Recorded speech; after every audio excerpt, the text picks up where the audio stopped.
report 5.5.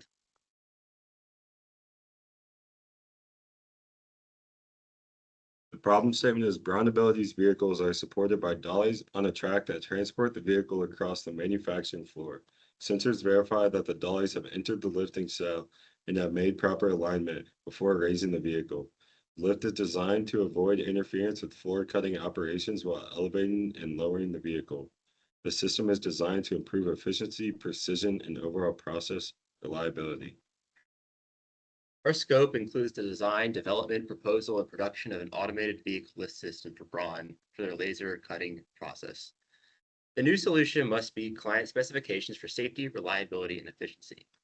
In addition, our solution must be cost-conscious and integrate industry standards, and our project will begin with conceptual design, then progress towards validation of our models to ensure the final project satisfies the client's requirements.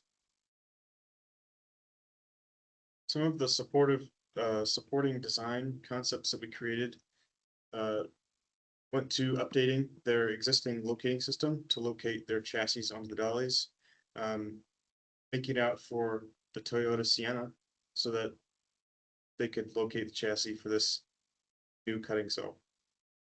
And some of the other things we've got on there is some examples of some basic Arduino wiring, since PLCs were kind of out of our reach at this point in time, as well as some conceptual brake stops, with the one on the top right being one for the front brake being a friction stop, and the one on the bottom left kind of be an example of a rear like sharp tooth stop on the backside. And then on the bottom right, we have the future production line, basically what BraunAbility envisions it being like someday, with their laser cutting arms, as you can kind of see there. I know it's a small picture, but that's kind of what they want for the future production line. And then the top left consists of our version of the future production line with our custom arm that has that locating pin on the top, which is that left picture. So that will locate into the dollies. And then the other views are kind of the other views with the actual Max Jacks lifts with the attachment of our new arm. So to make sure everything was working properly and there wouldn't be any failures, especially since we're lifting a vehicle, we did some FEA analysis to make sure that it would handle the loads that are being put on it. So to go with our safety factor, we put a 6,000 pound load, and this is to represent for only one of the Max Jacks lifts. So that would be multiplied by 4, which definitely satisfies our safety factor of 2. And if you look, you'll see that there is very little to negligible deformation and stuff when it comes to any part of this arm. Then when it took the time and stuff to actually do the lifting of the arm with no weights on, we saw a time of about 3 minutes and 20 seconds. And then the drop time with no weight on it is about 4 minutes and 30 seconds. However, that should increase once there's actual loads on it.